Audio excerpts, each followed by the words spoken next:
Bismillahirrahmanirrahim. Assalamualaikum warahmatullahi taala wabarakatuh. Salam sejahtera dan selamat petang kepada semua rakan-rakan media. Berdiri sebaris dengan saya adalah Dato' Dr. Rohaizat, Dr. Nurhayati Rusli dan Dr. Hisham Shah. Kementerian Kesihatan Malaysia ingin memaklumkan bahawa terdapat 103 kes yang telah pulih dan dibenarkan discharge pada hari ini. Ini menjadikan jumlah kumulatif kes yang telah pulih sepenuhnya daripada jangkitan COVID-19 dan telah discharge pada ward adalah sebanyak 3,452 kes, iaitu bersamaan dengan 62.4% daripada jumlah keseluruhan kes. Sehingga 22 April 2020 jam 12.30 hari, terdapat 50 kes baru yang telah dilaporkan. Ini menjadikan jumlah kes positif COVID-19 di Malaysia adalah sebanyak 5,532 kes. Oleh itu, jumlah kes aktif dengan kebolehjangkitan COVID-19 adalah 1,987 kes. Mereka telah diasingkan dan diberi rawatan di hospital. Sehingga kini seramai 43 kes positif COVID-19 sedang dirawat di unit rawatan rapi, dan daripada jumlah tersebut 25 kes memerlukan bantuan pernafasan. Daripada maklumat terkini yang dilaporkan ke CPRC Kebangsaan, duka cita dimaklumkan bahawa terdapat pertambahan 1 kes kematian berkaitan dengan COVID-19. Justru jumlah kumulatif kes kematian COVID-19 di Malaysia adalah sebanyak 93 kes, iaitu bersamaan dengan 1.68% daripada jumlah keseluruhan kes.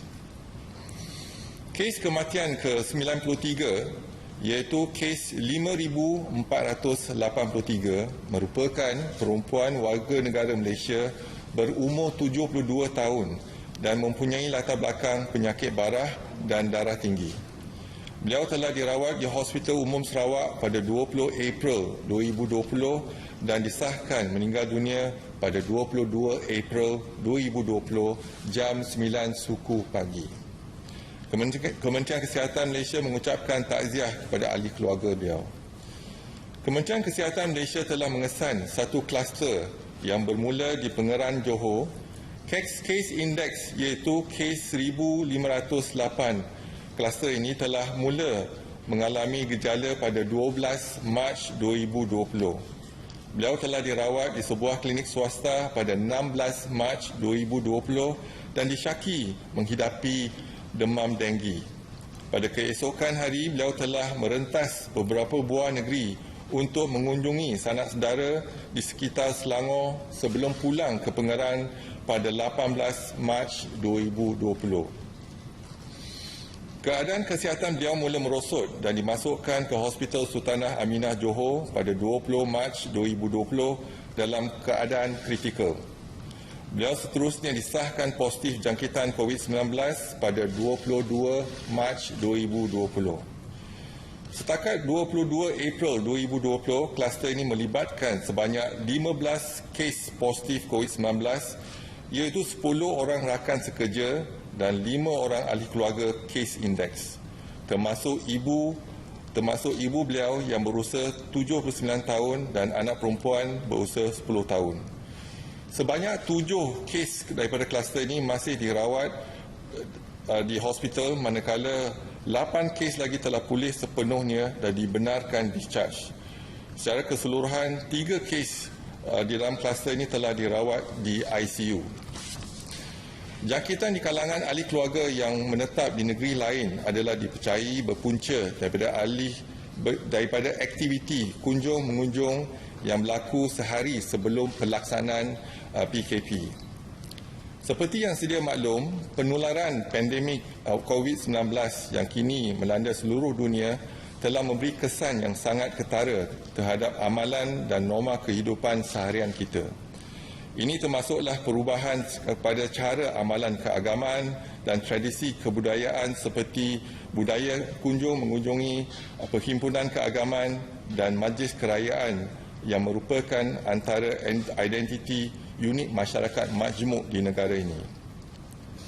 Tradisi dan amalan ibadat pada bulan Ramadan bagi umat Islam di seluruh dunia akan turut terkesan memandangkan banyak negara sedang melaksanakan kawalan pergerakan dan kawalan sempadan bagi mengekang pelunaran jangkitan COVID-19 di negara masing-masing.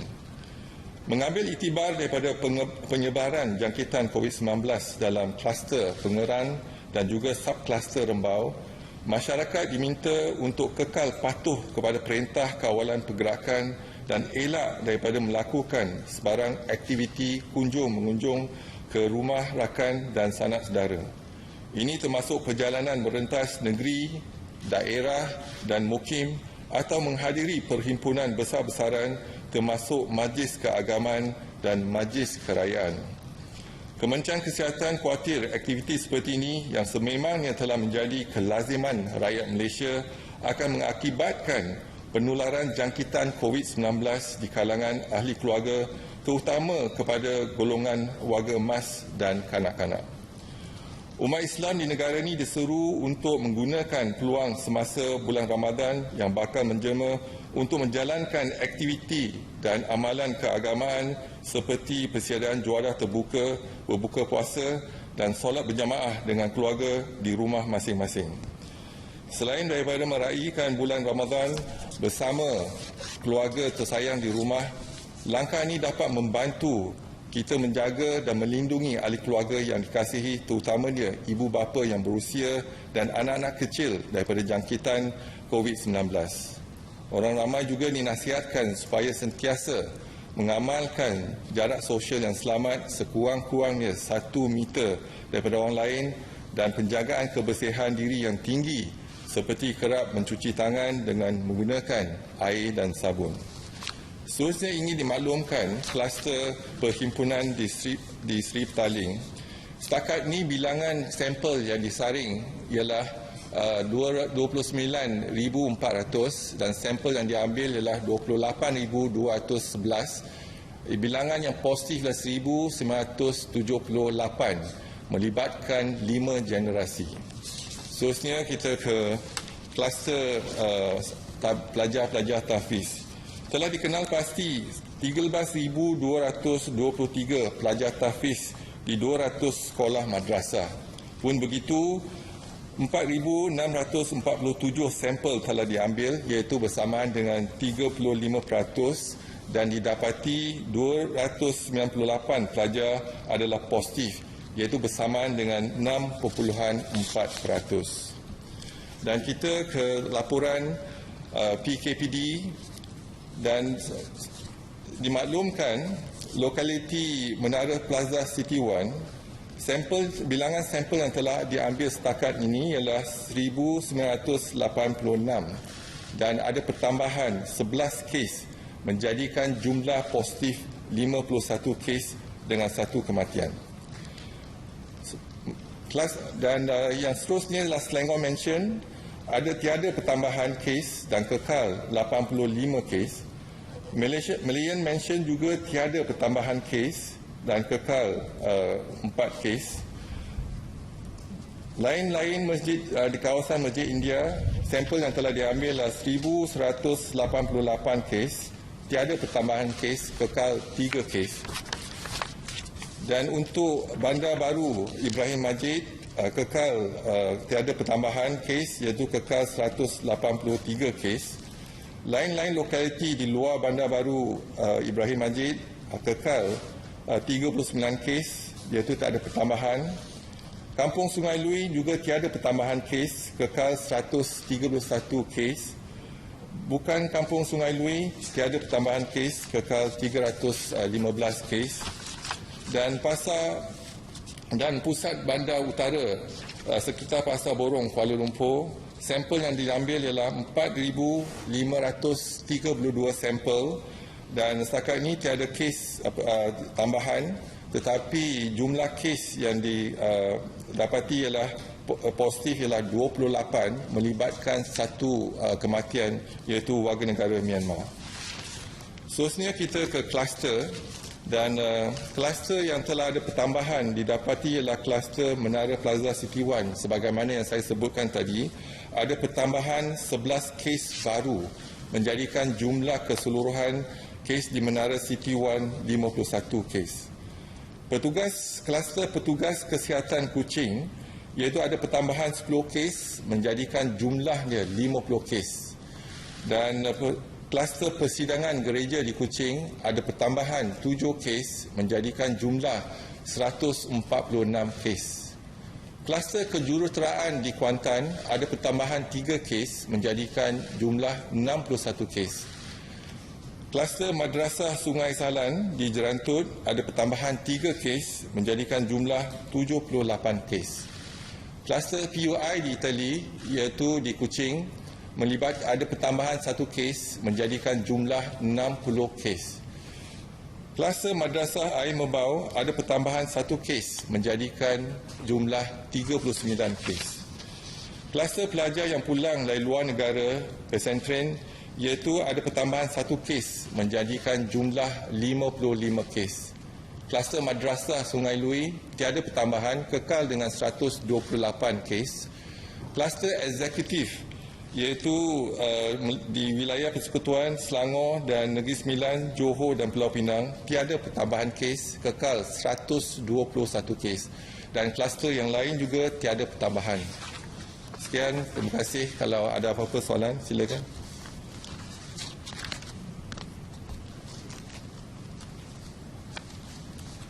Datuk ada 3 soalan. Kita nampak zon Perlis tu dah nampaknya ada zon hijau sejak semalam kan, dengan kes yang sudah pulih. Macam mana dengan pergerakan rakyat dan perniagaan, dan adakah Perlis ni akan mungkin digunakan sebagai projek rintis untuk kita nak berperingkat-peringkat untuk tamatkan PKP. Soalan kedua, apa status 8 orang pakar perubatan dari China tu? Adakah mereka akan dikuarantinkan atau sedang dikuarantinkan atau sebagainya? Dan mengapa kes aktif di Samarahan dan Kuching masih tinggi? Jadi apa perancangan KKM untuk menangani situasi ini? Terima kasih, Datuk. Okey, terima kasih. Sekarang kita lihat di negeri-negeri di utara, memang sekarang ni kita lihat kawasan zon hijau. Jadi kita dalam proses melihat kepada bukan sahaja negeri tetapi juga daerah dan juga mukim. Dan kita tengah membuat perancangan untuk tindakan selanjutnya.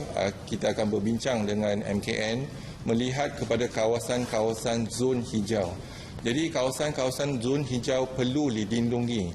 Jadi kita akan sarankan tindakan yang sewajarnya untuk kawasan-kawasan yang hijau. Bukan hanya negeri tetapi kita lihat kepada daerah dan juga mukim-mukim. Jadi tindakan seterusnya kita akan maklumkan seminggu 2 ni.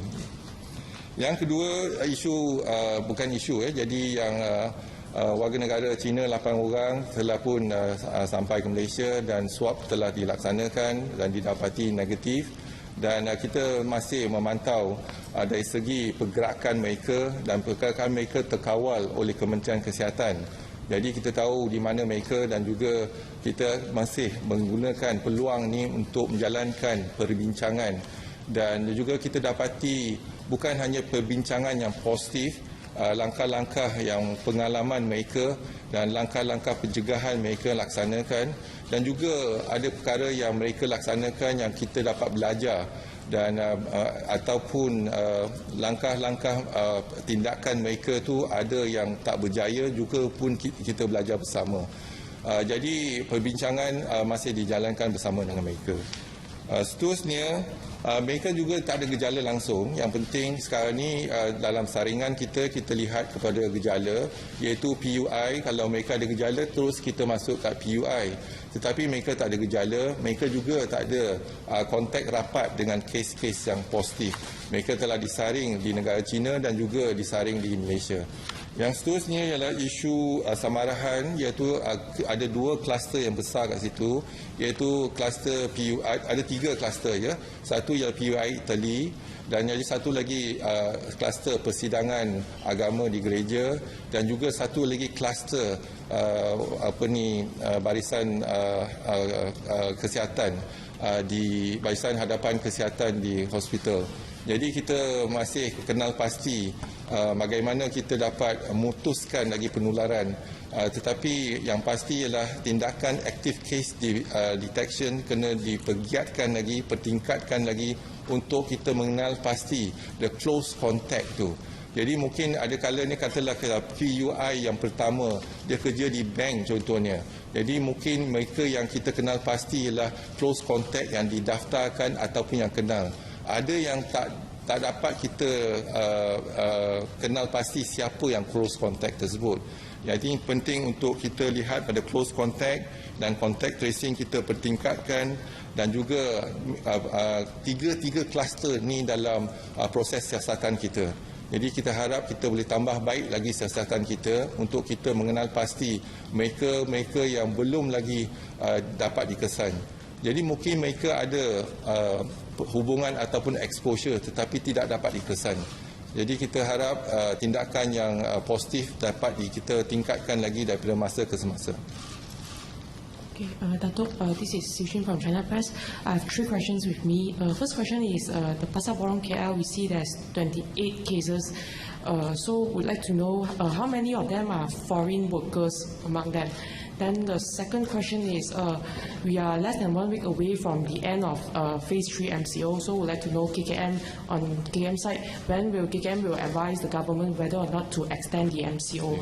And the third question is because we see the new cluster detected in Pengerang, Johor, he was firstly suspected having dengue, which is the same, I think, in PY Bali, in Kuantan, one of the patients also firstly suspected as dengue. So is there any changes for those who treating suspected dengue patients, like for example, they have to wear PPE for those medical practitioners? Okay. Thank you. Thank you very much for the 3 questions. The first is in Pasar Borong, we have screened more than 4,523 cases.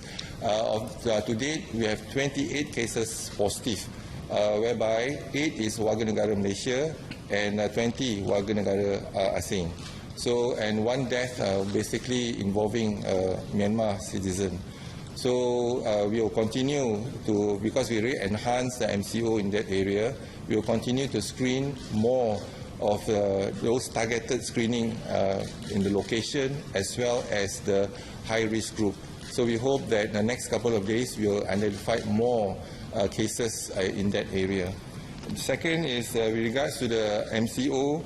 Yes, as I said yesterday, we already have 6 criteria to identify in terms of when we implement, or we continue the MCO or we really end the MCO, I do not know. But at least now we have the 6 criteria in place. That hopefully with these 6 criteria, this is a criteria given by the World Health Organization, but we need to customize the criteria. And once we have customized the criteria, and then we see how best we can fit into this criteria. The first criteria we are looking into is a border control.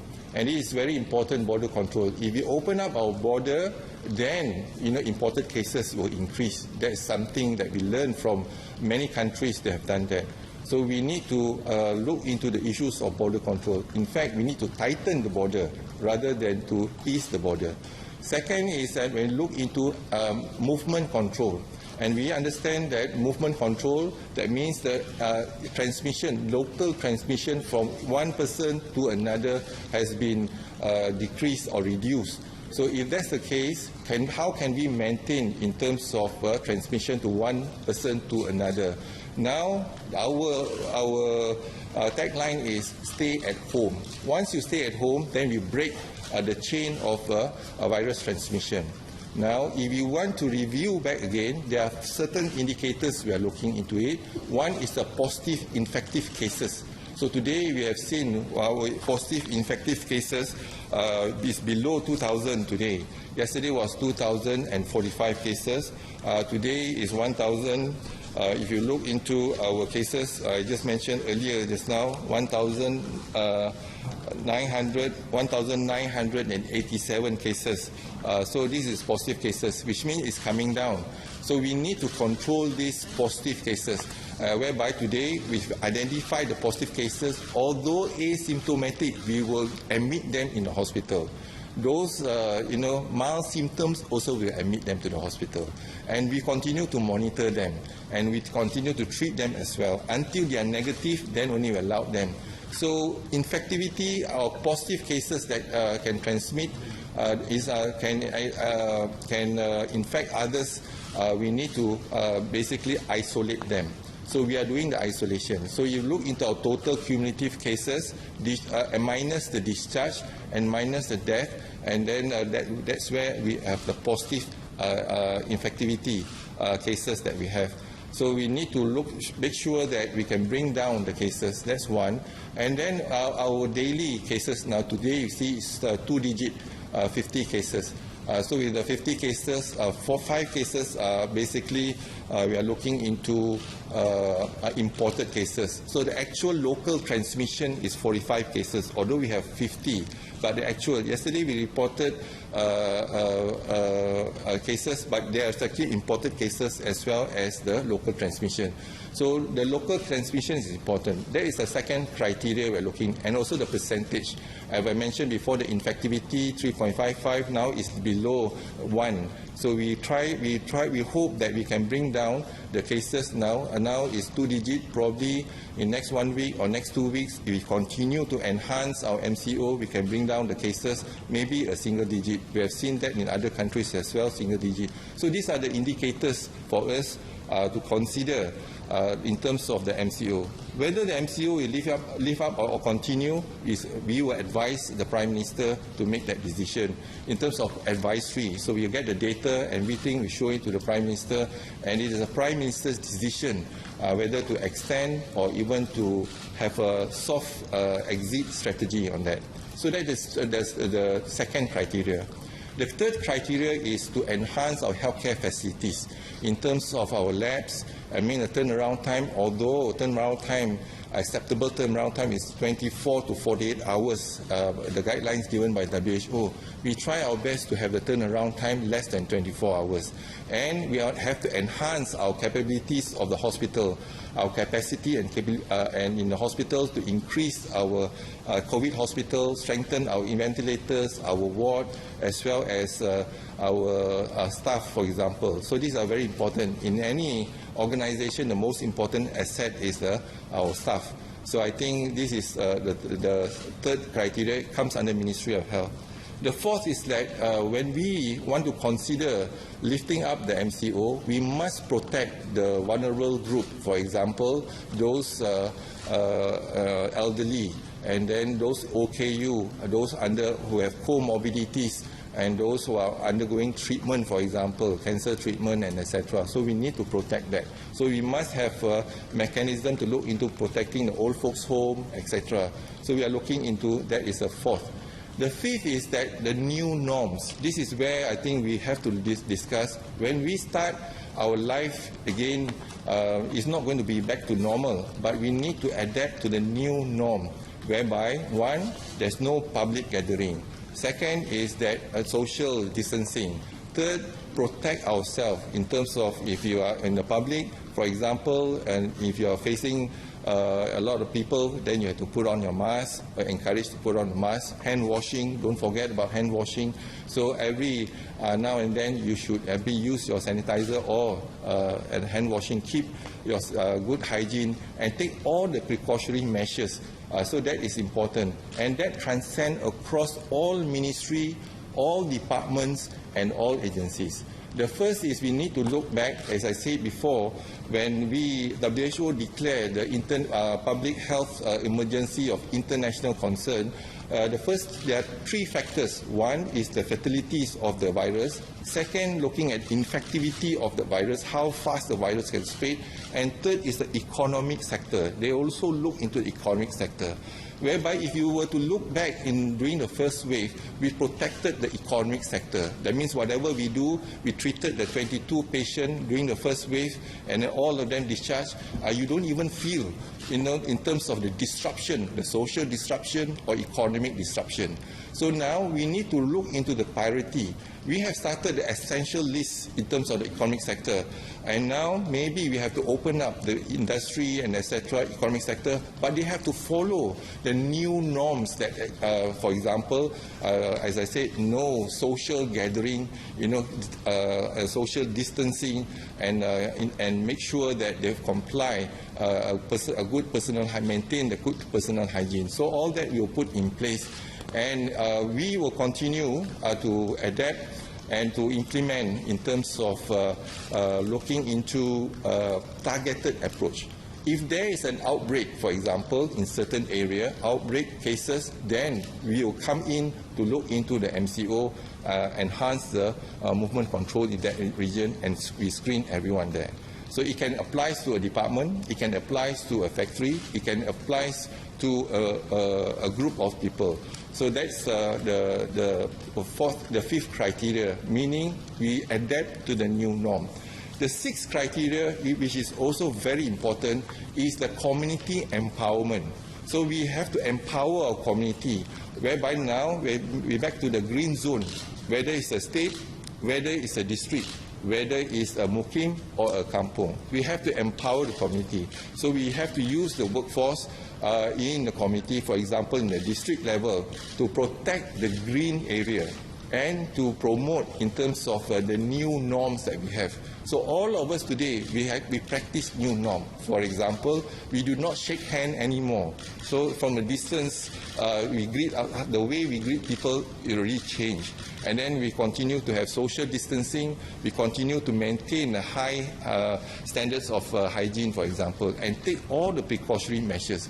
So these standards will be there, and it will be transcend across all ministry and departments. So these are the 5 criteria that we need to fulfill before we can even consider to end the MCO. The date 28th of April, but maybe 2 or 3 days or even 4 days before the end of 28, we will advise the Prime Minister based on our modelling, based on the facts and figures that we have, and based on the advisory from the WHO, and customize the advisory to our local needs. So that's how we're going to put up the framework. And the framework comes from the Ministry of Health, but to fill in the blanks, we need to empower the factory, the employer, for example, to follow the requirements that Ministry of Health has provided.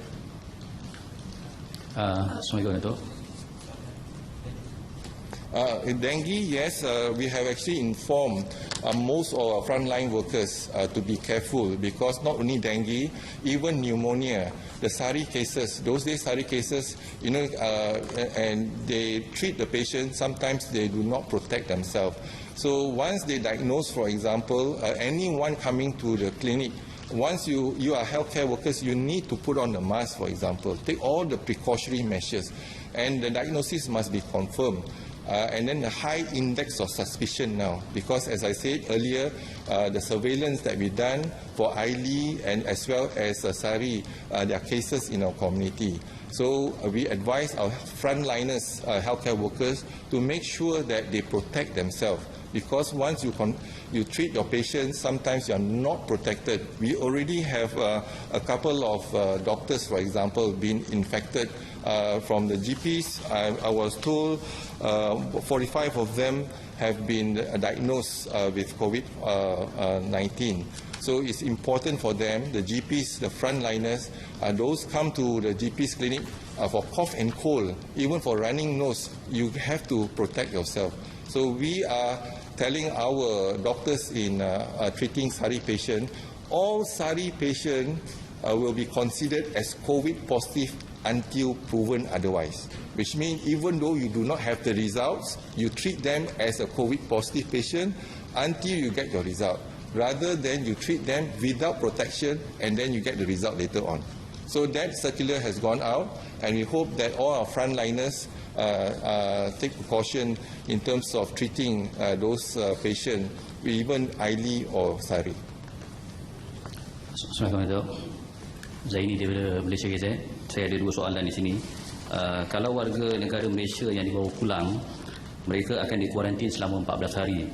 Tapi adakah prosedur itu turut dikuatkuasakan kepada anak-anak kapal kerana wujud aduan yang mereka ini tidak diasingkan dalam tempoh berkenaan, sebaliknya hanya diberi cuti rehat sahaja. So saya nak dapatkan komen Datuk berhubung perkara ini. Dan satu lagi, ada tak kes-kes jangkitan membabitkan anak-anak kapal? Soalan seterusnya Datuk, kalau tak nak buka balik sempadan selepas PKP ni tamat, adakah KKM akan nasihatkan kerajaan untuk berhentikan bawa balik rakyat kita atau benarkan rakyat kita balik? Terima kasih.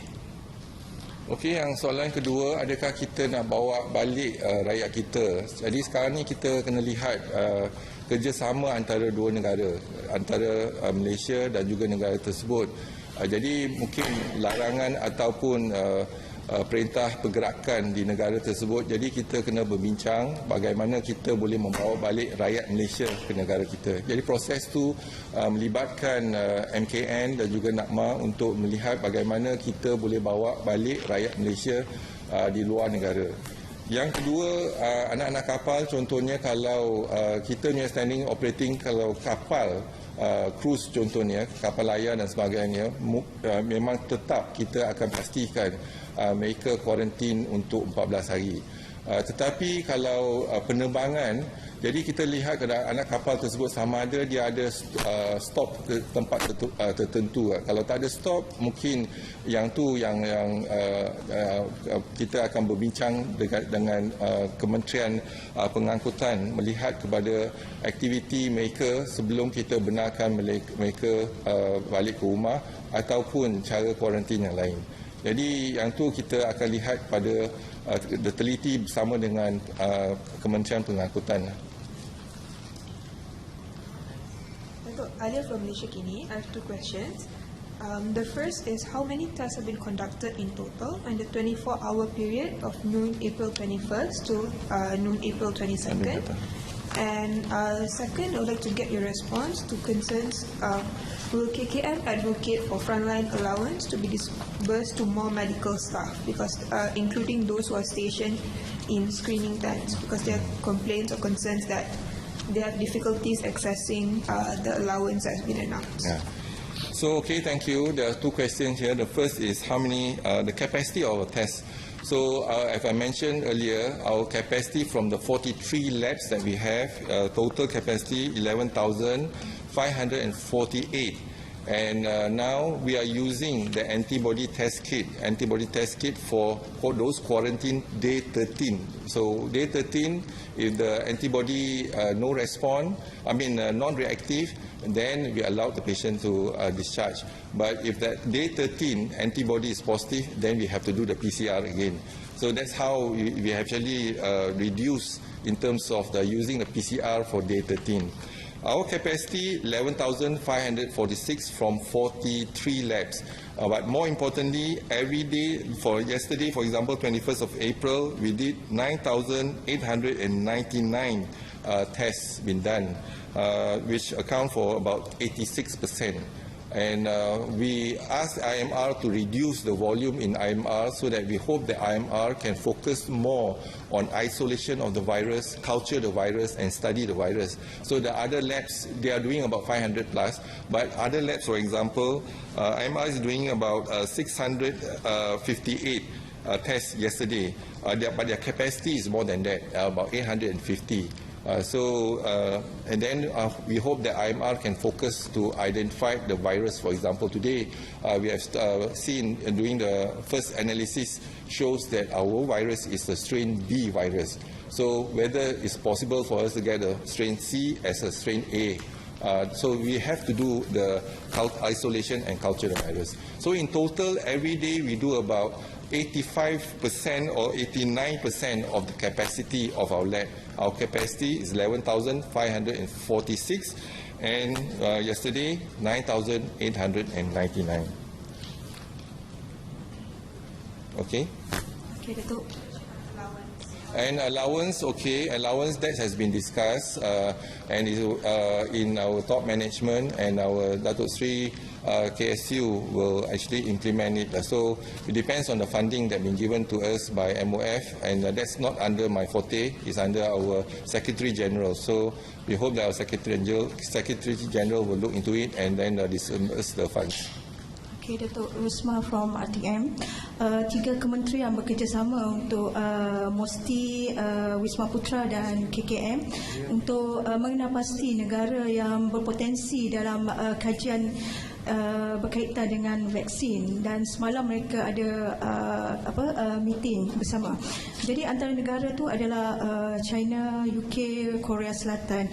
Jadi antara cadangan MOSTI adalah untuk mengadakan ujian manusia di Malaysia. Jadi dari segi Kementerian Kesihatan, adakah ujian manusia human trial itu sesuai diadakan di Malaysia, sama ada dari sudut Malaysia, kepelbagaian etnik dan juga situasi COVID-19 semasa. Okay, terima kasih. Jadi kerajaan kita sekarang ni tengah berbincang dengan negara-negara yang ada keupayaan untuk mengeluarkan vaksin. Dan ada 2-3 negara yang telah dikenal pasti ada keupayaan untuk keluarkan vaksin. Tetapi apabila kita dah kenal pasti vaksin tersebut, kita kena jalankan penyidikan, sebab ada vaksin ada kesan samping dan sebagainya. Jadi Malaysia, jadi kalau kita dipilih untuk jadikan tempat untuk kajian, sebagaimana WHO, Pertubuhan Kesihatan Dunia, melaksanakan rawatan. Jadi ada 4 kumpulan obat contohnya. Malaysia telah dikenal pasti sebagai sebuah negara yang boleh menjalankan kajian tersebut. Dan begitu juga kalau kita lihat, kalau kita berbincang dengan negara yang boleh mengeluarkan vaksin dan kita bersedia untuk menerima vaksin tersebut untuk dijalankan sebagai kajian. Jadi kita boleh pantau sama ada vaksin ini berkesan ataupun tidak. Yang itu satu. Yang kedua, mungkin kita tak ada keupayaan setakat ini untuk menjana ataupun melihat untuk membuat vaksin. Tetapi kita kalau kita dah kenal pasti vaksin tersebut, mungkin kita boleh melihat kepada pembuatan vaksin di negara kita. Jadi mungkin dah formula dah ada dan sebagainya, vaksin dah kenal pasti, kita boleh manufacturing the vaksin di negara kita. Jadi ini mungkin kerjasama dengan negara-negara lain. Jadi kalau kita bekerjasama bersepadu, data kita contohnya boleh kita menyumbang kepada kajian penyidikan vaksin bersama. Walaupun kita tak ada keupayaan asas untuk mengenal pasti vaksin dan sebagainya, tetapi dalam proses pembuatan kita boleh menyumbang dari situ. Dan juga perbincangan, kalau dah vaksin kita dah kenal pasti vaksin yang boleh menyembuh, kita nak pastikan Malaysia diberi keutamaan untuk dapatkan vaksin untuk negara kita. Hi, Datuk Raga from TMI. 3 questions. The first one is companies that have been allowed to resume operations during the MCO are required to send their workers for health screening, and SOCSO has designated 3,000 panel clinics for this. Are there enough test kits to accommodate this? The second question is that will this be required of those returning to work after the MCO? Will they be required to also undergo health screening before they can go back to work? And the third is, what is the update of the South Korean, the procurement of the South Korean test kits? Okay. Thank you very much. I just answer the question just now about anak kapal. Ya. Setakat ini tak ada anak kapal yang didapati positif. Ya, jadi that's I missed that question, answer a question tadi. Jadi tak ada case positif dikenal pasti di kalangan anak kapal. So the questions from your side is in terms of health screening. We adopted the approach. I think every one of you know that our approach is basically targeted approach in terms of the location, in terms of the high risk group. And we have been doing this from day one in terms of our containment. So we do not screen everyone, but we just look into the containment, and then we go after those PUI, and we go after those close contact. And we do know that the close contact is about 30%. If you have a close contact with a positive patient, the chances of you to get positive is about 30%. So that is the data that we have. So our approach from early containment and even late containment, we go as an active case detection. On the PUI, if you have symptoms, PUI plus the close contact. And with this targeted approach in MCO 1 and 2, we have shown the result today. So now, if we were to do mass screening for 32 million population, for example, the whole country, so if we start whole country, whether it is feasible or not, so whether it's necessary or not. So this is a thing we still maintain in the Ministry of Health, targeted approach to the location and to the high-risk group. And if you identify the location, for example, then we go in and EMCO in that area. And in EMCO, we screen everyone. So it's very targeted approach that how we do, so that we can have a high impact, and a good outcome in a short period of time, so that we can focus our resources into the targeted group. So that's our approach now. And returnees, yes, in terms of returnees, we are also using the targeted approach. Otherwise, our targeted approach have shown results. Initially, when we were questioned whether to screen everyone, and I was also informed in Korea they do not screen everyone. Only targeted group that actually, a high-risk group, they will do it. So we will continue to do that. Even then, in terms of the tests available, we have two tests that antigen test or antibody test. Our gold standard is RT-PCR, and our capacity is 11,500 from 43 labs. We have 5 labs coming up in the Ministry of Health, and I was made to understand there are a few more coming in the private sector and also the university. So at least Ministry of Health, 5 are in progress. So we hope that we can increase the capacity of our PCR lab, RT-PCR. But we also have antibody. If you want to use the antibody, so we say that we cannot use antibody for diagnostic, right? Because if you want to do an antibody and the response, is more important is the antibody response. So first day and 7th day, if you want to do antibody response. So if it's negative the first day, doesn't mean there's no virus there. Virus there, probably your body have not generated the antibody. So it takes about 7 days for your IgM to have the antibody in your body. So that's why if the antibody is positive, that means you are exposed. Then we will subject that positive and reactive antibody for a PCR test to confirm whether the virus is there. Now, our gold standard, the best is RT-PCR. And the test kit from Korea, yes, we have done the testing and we are happy with the outcome. But now, I think in the process of procurement. So we have not received it yet, but now we are going through G to G. So we hope that our Wisma Putra will continue to assist us to get the vaccine as soon as possible. Not vaccine, I mean the test kit, rapid test kit, antigen test kit as soon as possible. Assalamualaikum, Emir Zainul from The Edge. My first question is actually on the antigen rapid test kit from South Korea. If it has arrived, when it has arrived, how do you plan on using it and distributing it across the country? And second question is on migrant workers. Last week you mentioned that we're going to do a large-scale testing on migrant workers, and after a week, I don't think we've seen a shot up in cases in migrant workers. So can we safely say that the migrant workers in Malaysia is not a high-risk group as it is in Singapore? Okay, thank you. I will answer the second question first. When we look into the migrant workers, we need, now that we are doing the enhanced MCO in that area, since we are screening everyone there, then we will get the results and then we can say whether the incidence is high, whether it's more than 4.7% of our incidence rate, or lower than that or higher than that. Now the data will show to us. If it's low, then obviously you are right. Maybe our incidence is not high. But if it's high, then we have to continue our targeted or enhanced MCO in that region. So that is the thing. But in terms of the rapid test kit, how do we going to use it? It will complement our RT-PCR. Our RT-PCR is based in our lab, 43 labs. So there will be a logistics to send the specimen. Now, if we get the rapid test kit antigen, we can go to the community. Number one is that at least we can actually place a biosafety cabinet. We have a biosafety cabinet at the airport, for example, KLIA, KLIA2. We are intending to put in the airport as well as in our clinics. So we can put the biosafety cabinet and you can do the swab straight away. We can get the answer within 30 to 45 minutes then. Even we can do it for a transit passenger. For example, we do a swab, they wait for half an hour and we can get the test within 30 minutes, 30 to 45 minutes. And one go we can do 15 tests if you use the rapid antigen test kit.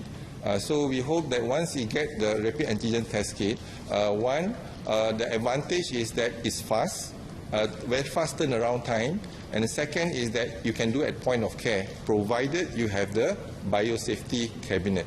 So that's how we are going to complement the usage. So we also have mooted the idea, and we are starting this project. There is a mobile biosafety cabinet. So now, for example, we are having the EMCO in Pasar Borong, Kuala Lumpur. We will park our mobile lab there, and we can do it there as well.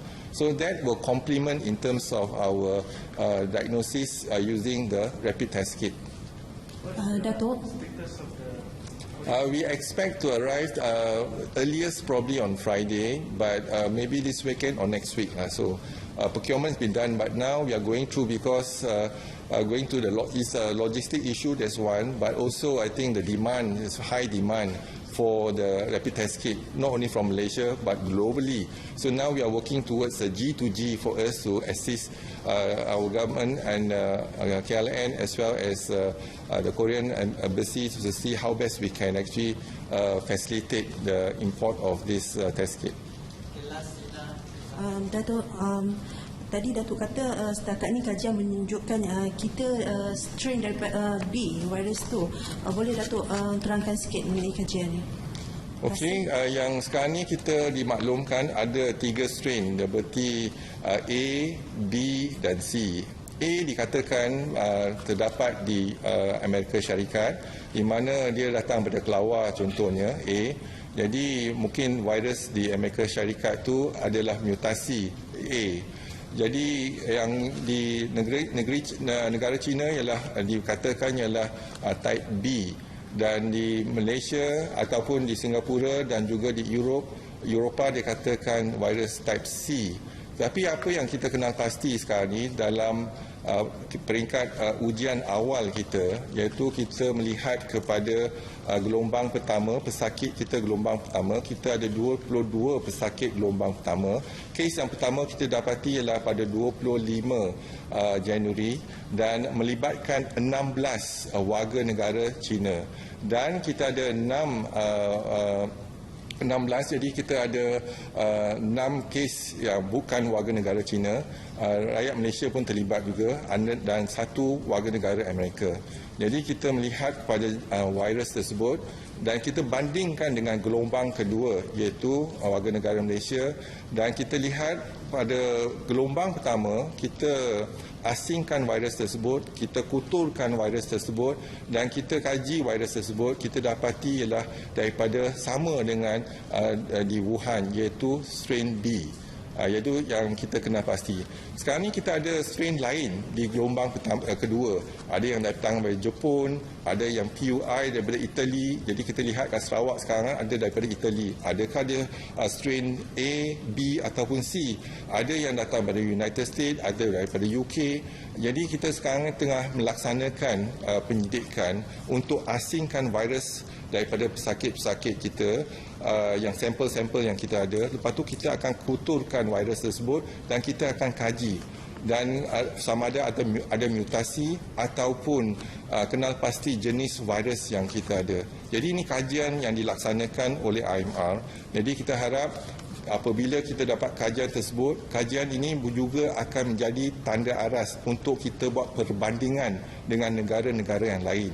Jadi kalau kita sekarang lihat kes kita daripada gelombang pertama, kedua dan juga semua yang daripada negara import, kes import ni, sama ada kita di negara kita ada virus jenis apa. Tetapi saya percaya sebab kes import ni dah merata, jadi mungkin besar kemungkinan virus kita mungkin ada A, B dan C. Tapi kalau kita ada A, B dan C, peratusannya berapa? Jadi kita nak tahu lebih lagi dan hanya ada penyelidikan dan kajian baru kita dapat jawab soalan kita ni. Okey, terima kasih.